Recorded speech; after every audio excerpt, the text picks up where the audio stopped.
Hintay!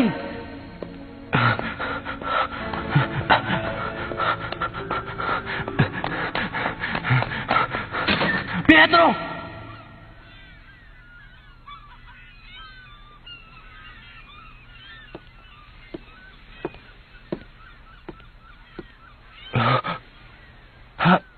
Pietro? Leorio, mabuti naman at dumating ka. Oo. Kaya lang, ay, nahuli ka na.